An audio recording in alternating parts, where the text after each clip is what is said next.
2019's been a really positive year for the female game. I mean, to have gender equality recognised at a national team level is something that I wouldn't have dreamed about happening in my entire career, let alone, sitting here now being able to talk about it as a current Matilda. It's something we probably didn't anticipate happening in the next cycle, that's for sure, let alone even decade, if I'm honest with you. So to have that now, to have that real support from our federation, it's massively significant. I think it's a definite that no one would have anticipated the CBA to come about so soon. What the PFA and the FFA have achieved in working together and coming to these terms is I don't know, it's pretty amazing. I mean, as a young player, I never dreamed of being a professional footballer. I mean, I've got my head screwed on. I knew there was not a lot of money in it for the girls, so I always dedicated a lot of time to doing off-field stuff. Like, I studied pharmacy. I was always thinking, I chose pharmacy in fact because I could do rostered part-time work, and I thought it would allow me to still play football. So I was pretty intelligent in that I was planning for a time where the game would still be semi-professional. And I mean, to think now that the girls can really put 100% into it, knowing that there's a big carrot at the end, it's just going to push the game to another level, I think. Yeah, I mean, through the early days in my career, I was extremely passive. I was a young player. I didn't really know what I was entitled to. I didn't know what was a good standard. I was just going along with it. If someone was going to give me $100 a week, great, I get $100 a week. I didn't know what it would take to be a professional. I didn't know that I would need a decent playing field. I didn't know that I would need the right nutrition or a gym access and support staff around me. But as you get older and you learn what is required in a professional environment, you start to ask for these things and demand them. And I think I didn't foresee being a player that I am now where I demand these things. Like, I think we need it as a female group, and if you don't have players going and knocking on the door and asking for it, they're not going to give it to you.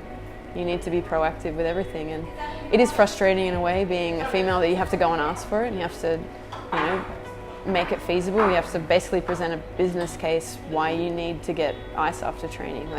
It does get quite ridiculous, but I mean, without doing this and being proactive, we just don't get things done. So I never saw that when I was a younger player. I never thought I'd be at the point where you're trying to progress the game each day. So, I mean, I feel pretty strongly about leaving the game in a better state than what I had it as a 15-year-old. So it already is. It's massively better, it's massively improved. So I think the last few years that I have to play, I just want to keep pushing it and pushing it and pushing it.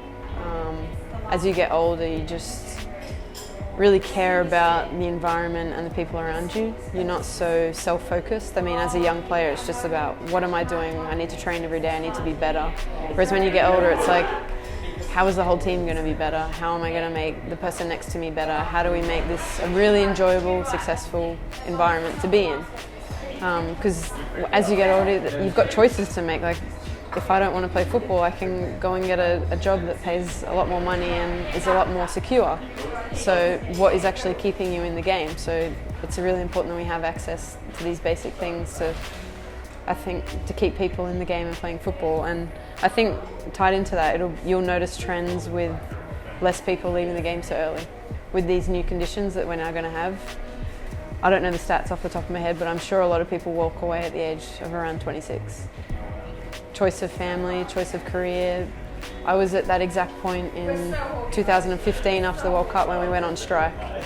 I was absolutely strung out, just finished my uni degree, paid nothing basically. We dedicated 6 months to a full-time program, so you couldn't even work. I mean, previous to that it was okay because you could balance part-time work and have other things to supplement, but at the time they pulled us into full-time commitment, 6 months, little income. It just wasn't feasible anymore. As a 25-year-old, I couldn't live like that anymore. So myself and a lot of the other players felt really strongly about it, and we just had no choice. Like, we had to go to the federation and say, look, we just can't function under these conditions. Like, I was happy to put my hand up and say, I can't live like this. And it's pretty sad to think about, but it gets to that point, that desperation point. You can't demand professional things from a player if you're not going to support them and give them what they need and take away from other things in their life. I mean, label it semi-pro then. don't demand professional things if it's a semi-pro environment. Yeah, it's an exciting time because I cannot anticipate where it's going to go. You look at European nations like England, their domestic leagues just taken off. Spain Derby, they had 60 to 80,000 people attend a female game there. As long as the game has progressed and we're moving forward and there's strategy and there's intelligent people thinking about the game and investing time and money and effort, then I'll be happy with that. I'll be content with that. When the game is forgotten and it's a bit wishy-washy and no one's taking leadership and ownership and really striving to make forward steps, I think I'd be really dissatisfied. So for me, it's just about seeing a clear strategy where the game's going to go within Australia, because we need to keep up with what's happening internationally, and I think that'll be the key to having a successful football team in Australia.